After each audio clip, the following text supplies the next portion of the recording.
Macao a connu une croissance économique rapide depuis son retour dans le giron de la Chine en 1999, mais la région administrative spéciale continue de faire face à des difficultés pour gérer un secteur du jeu envahissant et doit pour cela diversifier son économie.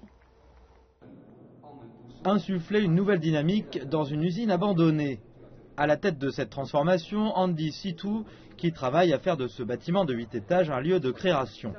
Il se nomme 678 Culture Creative Park et les jeunes macanais sont invités à y monter leurs propres affaires au moindre coût et avec une aide professionnelle.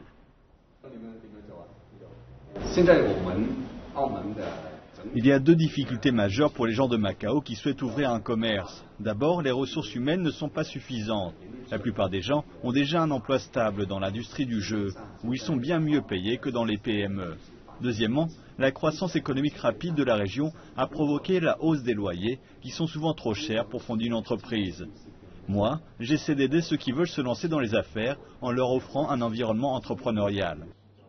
Le loyer mensuel pour un bureau de 35 mètres carrés est en général d'au moins 10 000 patakas. Ici, dans le parc, c'est seulement 6 000, environ 750 $. Ce Culture Creative Park n'est pas encore prêt, mais il fait déjà partie de la nouvelle industrie émergente à Macao, encore trop dominée par l'industrie du jeu.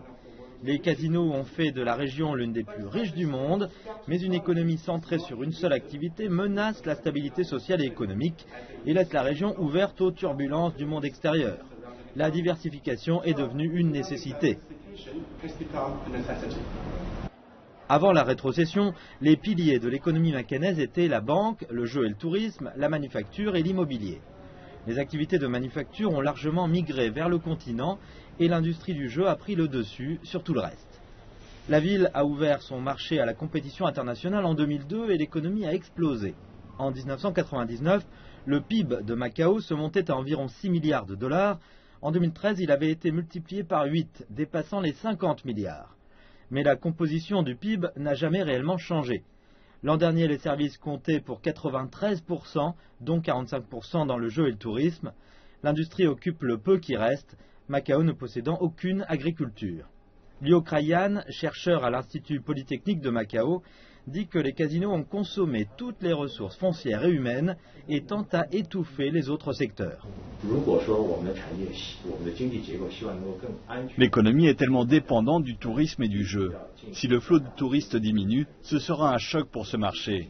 Pour jouir d'un développement économique soutenu, nous devons diversifier notre économie et construire un modèle capable, sur le long terme, de survivre à un ralentissement ou à une crise des casinos.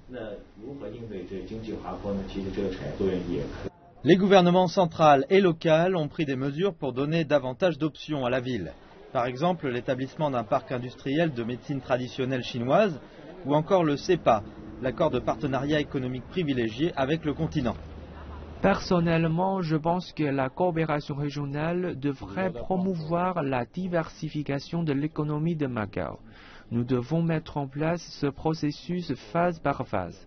La coopération nous donne des opportunités qui n'ont pas de prix. C'est un grand potentiel de développement. Il y a aussi davantage de domaines dans lesquels nous pouvons nous lancer dans la coopération. Sur le long terme, la coopération régionale est vitale pour nous. Le parc créatif d'Andy est une rareté à Macao et il est loin d'être suffisant pour provoquer cette diversification dont la ville a tant besoin. Mais il souligne à quel point la région est dépendante des revenus des casinos. C'est néanmoins une source d'inspiration pour tous ceux qui souhaitent se lancer dans d'autres secteurs de l'industrie.